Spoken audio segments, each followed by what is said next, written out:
Why consider a post-retirement career? Let's consider why continuing to work post-retirement is important.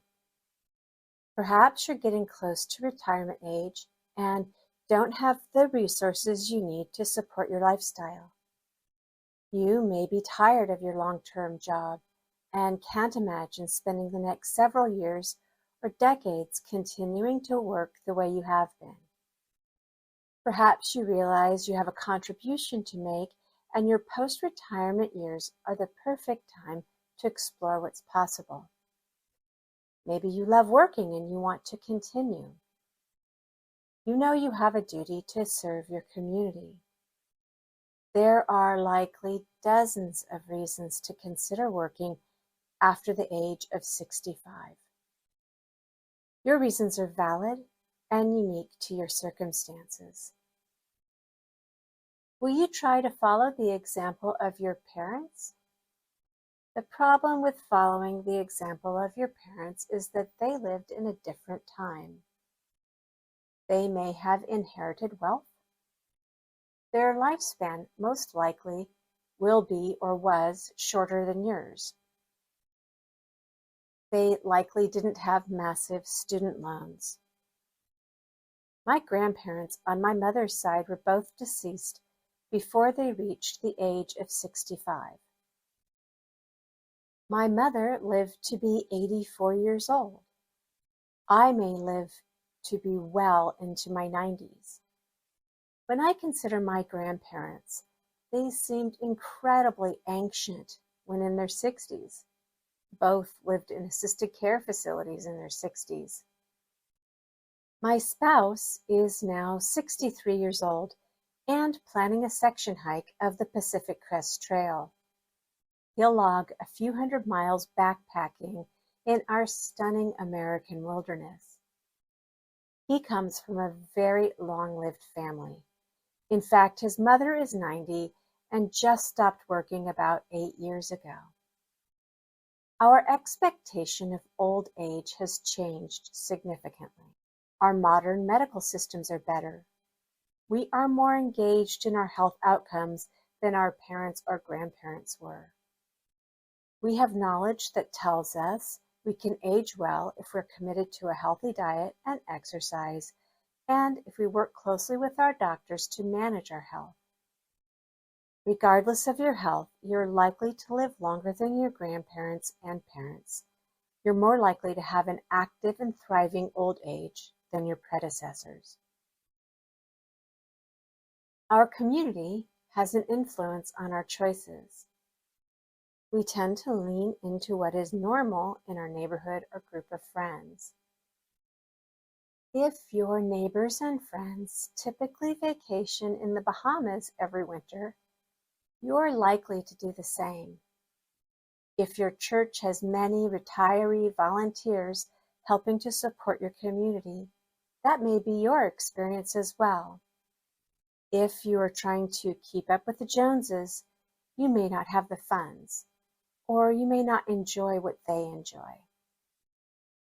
Take a few moments to answer the following questions.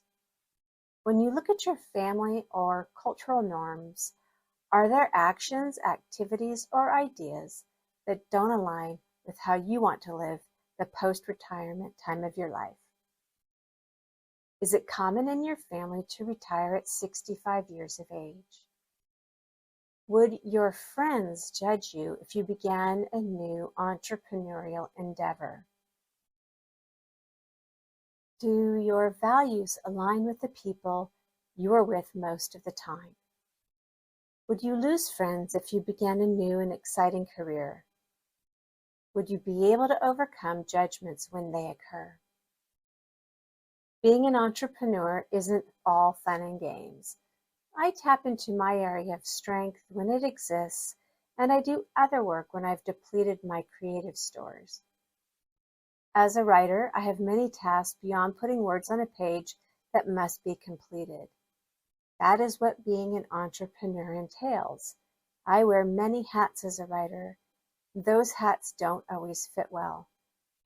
They are interesting, mostly, but also boring insightful, and tedious. Even though I don't enjoy every aspect of my writing career, I do enjoy how much brain power I have to use each day. Learning is a joy, and the more I learn, the more confidence I feel about my choice. When I first thought about writing, I was unsure if I could. After all, I don't have a master's degree in fine arts. I don't have a background in academics. I don't have a particular field of expertise that I write about. But the process of learning how to put words on paper to express an idea in a concise manner appeals to me. When you review the list you made from the last episode, you have many opportunities to choose from.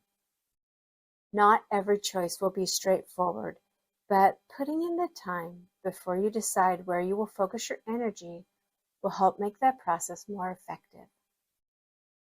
You should assume that you can achieve your goals with effort and time on your side.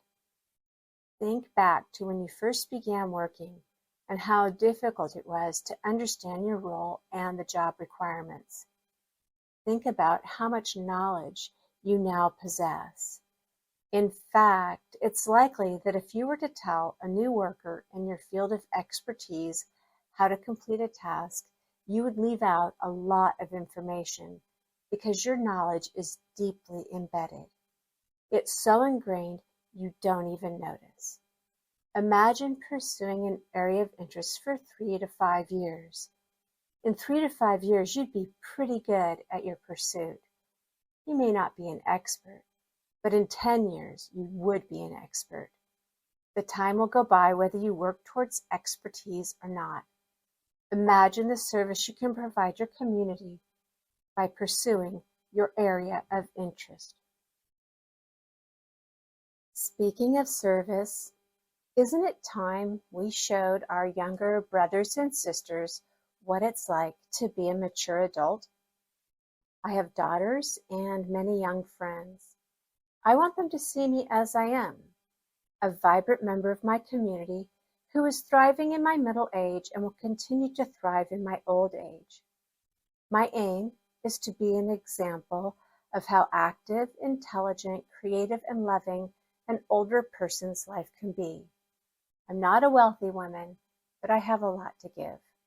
My hope is that my daughters and my young friends will see a woman like me and understand what is possible for them when they become mature adults. Consider how you will contribute your knowledge to improve society. I believe more than anything, the gift of service can be where we shine. Service provides purpose and meaning differently than earning. But service and earning are not opposites. You can do both. Take time to consider areas of service that light you up. Combining work with service can lead to extraordinary fulfillment. And if you're going to continue work, why not select an area of service that will not only provide an income, but will also help your community? My point is to encourage you to think differently about how you want to live your mature years, especially if you realize that you may have trouble making ends meet one day. Will you take up work at the local Starbucks or Home Depot? Or will you design a career that satisfies your heart? It may be that earning money in an already organized business is perfect for you. Or, if you're like me, finding or creating a path that is aligned with your interests may appeal to you. You can learn more about a post-retirement career by buying my book, Your Golden Ticket Years. Find your passion on a post-career entrepreneurial ride. I'll include a link in the show description.